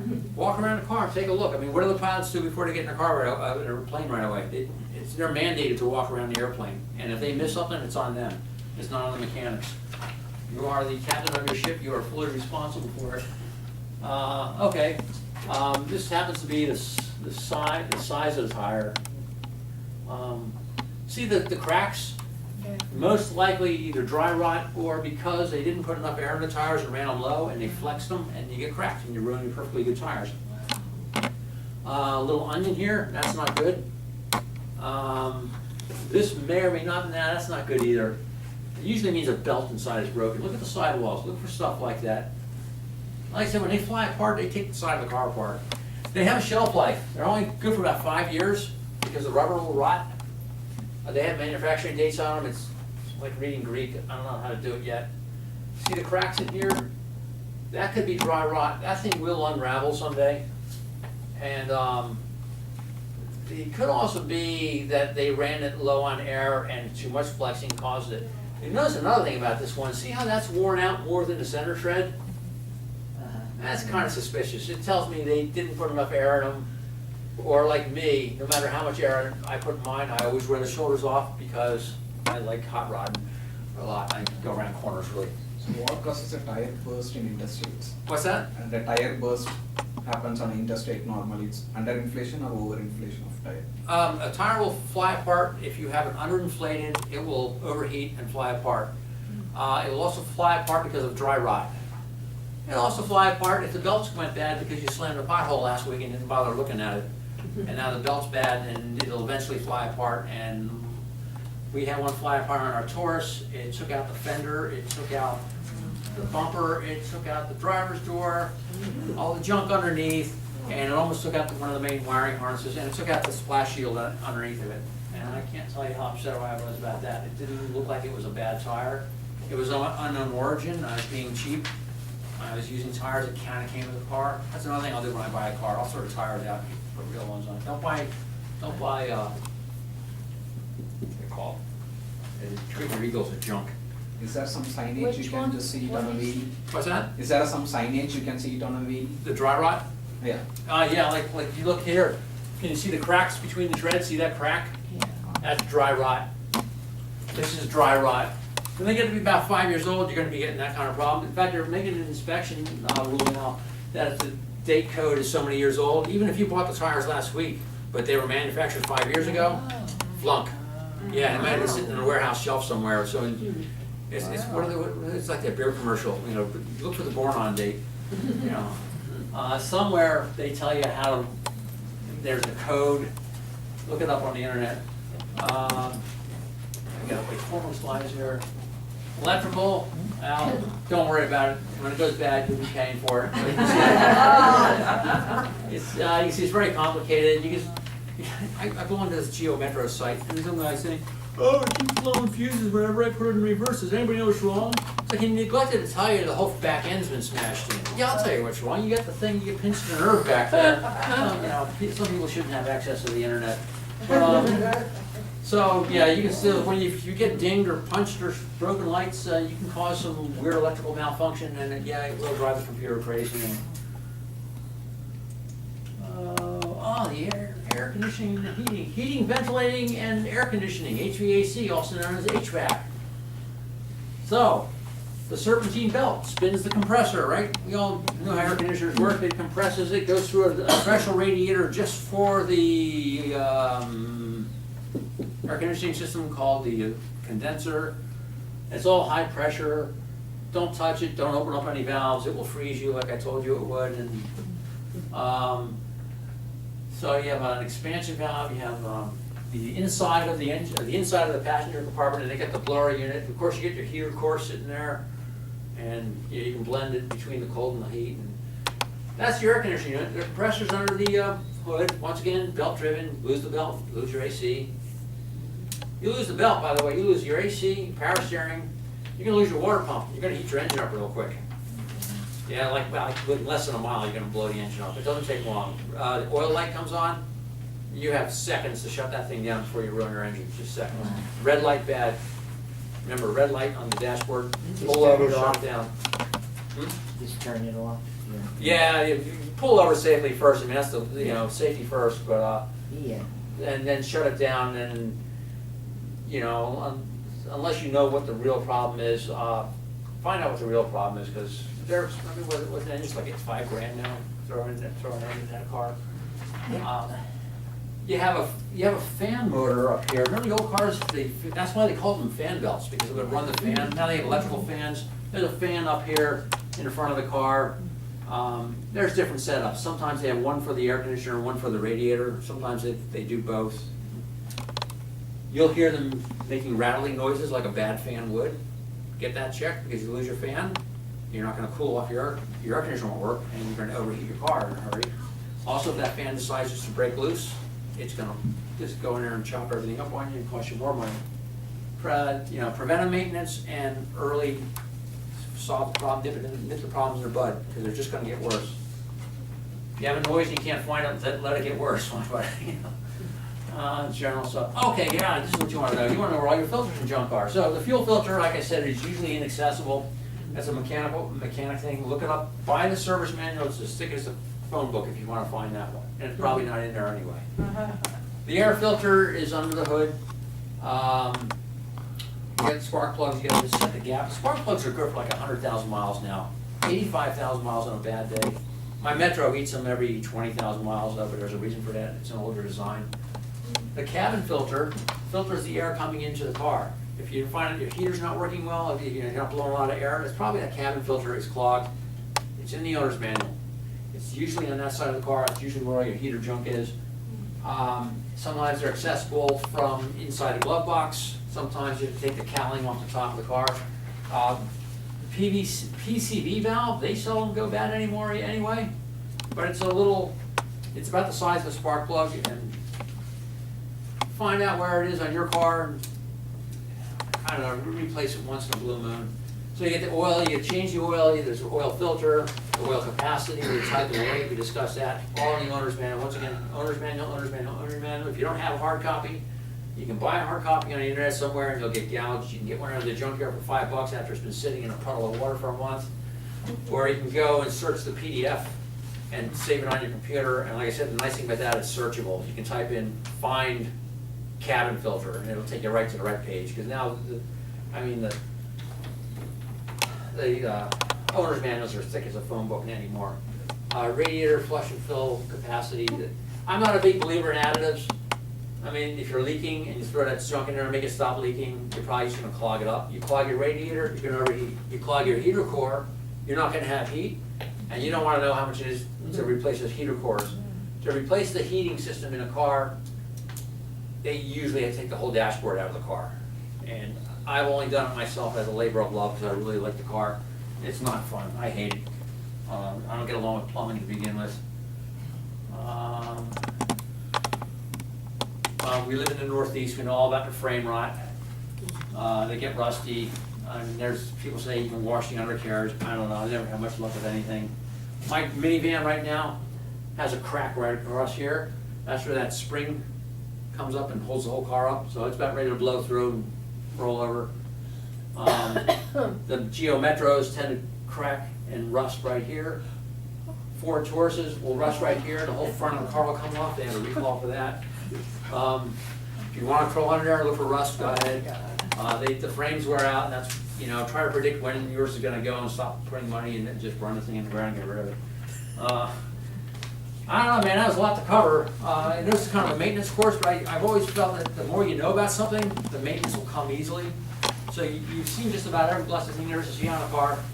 You know it's fluids, filters, tire pressures. Read the owner's manual, it'll tell you when to change all that stuff. What else did I want to show you in here? Let's see, what other goodies we bring along? Simonized paste vac, remember that stuff? Yeah. I still use it. Best stuff on earth. Tire gauge, carry one with you at all times, keep it in the car, make sure it's pretty accurate, compare it against the ones at the gas stations and kind of get a feel of which one's accurate, which ones aren't. Are there some that are better to buy, I mean, like certain, It depends which ones I drop and run over, you know, I don't know. It's hit or miss. I don't like the digital ones, just not a digital guy. So, are there any questions? Does anyone feel I missed anything, or? Yes, I have a question. Yes. It's my biggest problem. Okay, I have a Suzuki, and, the front lights like to go out, and Oh. every time. what model is it? It's a Suzuki Kasasha 2010. And- Okay. And the front lights go out, they have to take the whole bumper off, $200 Yeah, every time. And then I always put in all new lights, so it's like a $300 job when a light goes out. I just have a question, because I always just go to the dealer. Do you know of anybody that might be able to do it less? Like any probably not, I repair mean, shop people? time's $100 an hour, I think dealers will charge about $150 an hour. I go to Matt at Superior Collision for my mechanicals. Where's that? Where is that? Superior Collision right behind Burger King. I'd just like to know, so Superior Collision. Yeah, I trust him, you know, he's worked well with me over the years. What's it, Superior Collision, where is it? Mauer Road. MOWER, and who do you go to, Matt? Guy's name's Matt, yeah. Okay. Whenever I get deep in the woods and I go crying to him with my problems. I just like to get another opinion on it because, you know, it just went out again, Okay, and it's on like, the end of that thing there, it has a bunch of resources, oh, okay. and, Tired of it. you know, carcomplaints.com, you'll see people list similar problems. Oh, okay, Won't good. solve them for you. The factory service manual, of course. Forums, this is a big thing. So I belong to the Chrysler Minivan Town and Country Fan Club, the Chrysler Minivan Fan Club.com. And people will go there and share their problems and solutions. Unfortunately, a lot of people should not have access to a keyboard. They just like hearing themselves type. Yeah. If you really want to hack through it and do a lot of searches, you may find what's causing that. That car, how much time we go on forever. You'd crank it over, it wouldn't start. You'd do this 3 times, and it wouldn't even let you crank it for 3 days. It would lock you out. The alarm system would do it. And I thought, I love this thing. It's got all-wheel drive. You know, it's got power, everything. It tows like nobody's in that. All set up for towing. It's the one with the frame crack now, unfortunately. And this was several years ago, many years ago. And I got lucky online, and someone had the solution to the problem. And what it was there's a cracked solder joint behind the speedometer cluster. One cracked little electrical connection, because they didn't solder it with hot solder, they used cold solder. You know, they didn't heat it up enough. I tore it all down, labor of love. I mean, if you really want to run them cheap and not pay money, you're just gonna have to start tearing them down yourself. Found it, and I had like 4 pairs of reading glasses, soldered it up, and I've since forgotten I even ever had a problem to begin with. The fix, when it did this, was to slap the dashboard like an old TV set. And I've done I knocked the tubes back in place. That's And some lady, hers died right behind my house. I couldn't believe it. I said, do you mind if I just slap the dashboard? But, you know, if it breaks, you know, bam, start right up. And then me and a neighbor's advisor was like, you ought to get that fixed, because the next time it happens, it could be on a railroad track. So, and you don't want that dying there. I have one other question, you know the And so I head, guess the point is, go on the internet and dig. Yeah. You know the headlights and how they get, you know, like they. Foggy. Yeah, That- they get don't that- buy the stuff, buy a new headlight, because they rot from the inside out. That stuff you rub on them is garbage. That's what I was wondering Yeah, about, don't waste your time. those things, I'm talking about the hard The material. hard plastic, yeah. Yeah. The composite So lights. you can yeah. actually buy new ones? Oh, yeah, they're Oh. expensive, like $80 a pop. Oh, And yeah, a lot but of they're, bloody knockers- I a lot was of bloody wondering knockers about that put them in. stuff, because that's all, okay, It's probably not worth it. yeah. My Geo Metro has glass headlights, the real old-fashioned glass Oh. ones, yes, that's great, they never Nice fade. light. Oh, Yes, For those of us who are not gonna be doing all our own work, Yeah. right. how do you know, at least get a feel if your mechanic is basically is Yes. relatively knowledgeable? I mean, is there any signs, you know, other than No callbacks. In other words, you're not taking it back in over and over again. the same problem? Yeah, and if it is, he should really cut you a break. Okay. Because you know what, when he finally does find it, if he does, Mhm. he's learned something now, next one comes in, he's gonna make a killing. I used to be a locksmith, I used to get burned on jobs all the time, I'd quote the price, I wouldn't pay, it was charged by the hour. But once I got burnt and I figured it out, the next one, they'd yell at me, well, it didn't take you that long. I said, well, it's called experience.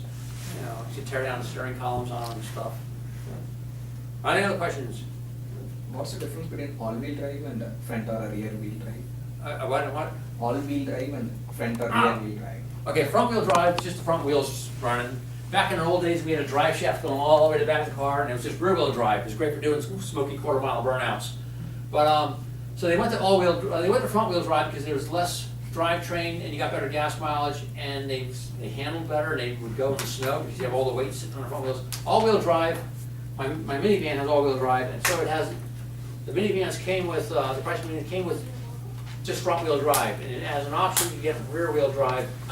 All-wheel drive, and they put a thing on the transmission called a transfer case, and a whole bunch of crazy drive shafts all the way out to the back, full-blown truck differential in the rear. I mean, this is a tough bird, and it would be all-wheel drive. And the idea was when the front wheels would slip, it would engage a hydraulic clutch in there because the shaft would be spinning so fast. It'd grab the rear wheels. It wouldn't generally spin the rear wheels until that thing slipped. It's called an overrunning clutch.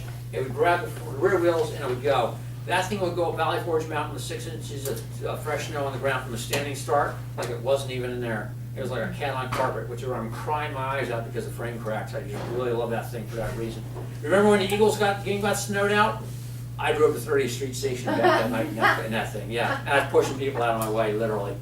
That was classic. That's funny. Any more? All right, so did I miss anything? It was a maintenance course, and we went over kind of a lot of complicated stuff, but I mean, the maintenance is simple. Fluids, filters, and get to know your car and the owner's manual. Did I miss anything in maintenance? I mean, it's just, change fluids, keep them clean, keep them full. And I mean, and if the thing still gives you trouble, it's probably something inherently evil. It's probably a piece of junk traded in for something better. I mean, everybody has a bad model making year. I mean, people used to beat up Chrysler, and I had a Plymouth Volare. Everybody maligned this. It's the most reliable piece of equipment I've ever owned in my life. Is there a site to go on, like a consumer? Yeah, I don't like Consumer Reports. They're very jaded. They're very prejudiced. They condemned the slant 6 engine on that car, and I got 201,000 miles out of that car. It had a carburetor on it, and I almost cried when I sold it because it was just purring like a kitten. And the guy towed it all up to New York. That's how well that thing ran. And I sold it for $200. The frame was rotten on it. He needed it for a restoration job. So they maligned that thing, and it was the most reliable thing. The thing never saw a tow hook in its life, and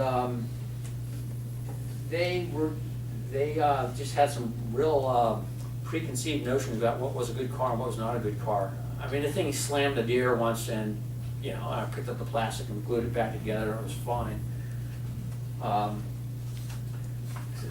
So I don't trust Consumer Reports. Go on the blog sites, like,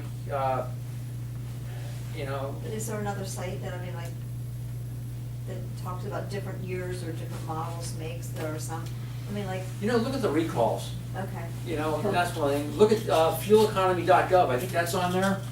Yeah. That's a great place for comparing fuel economy.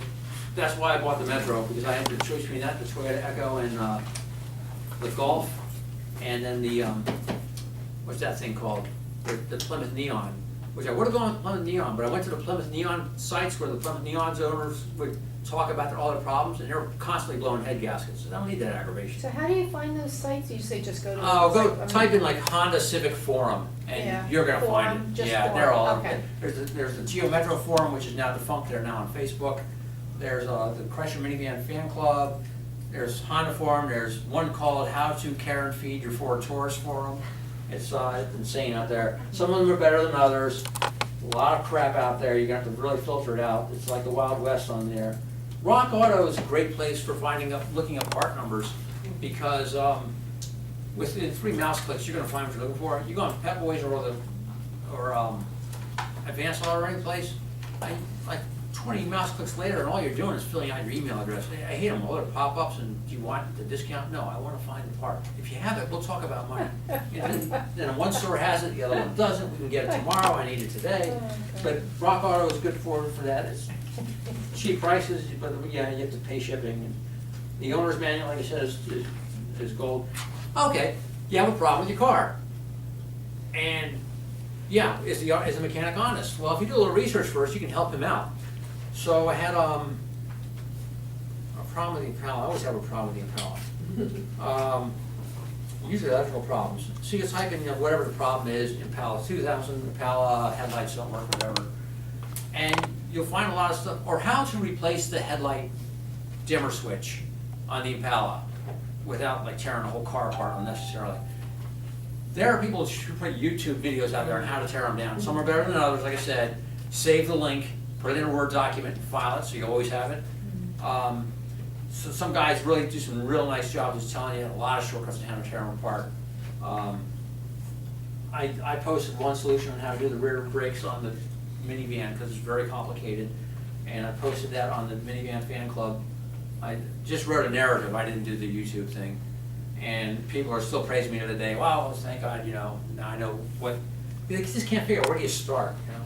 So, you know, the internet's great this way. It used to be cars didn't last long enough to have these weird problems. Either you blow the engine in 100,000 and throw it out because it was rusty. We need to wrap, Paul. Okay, I think that'd be it then. Okay. Hang on to those papers. Thank you. Yep, you're very welcome.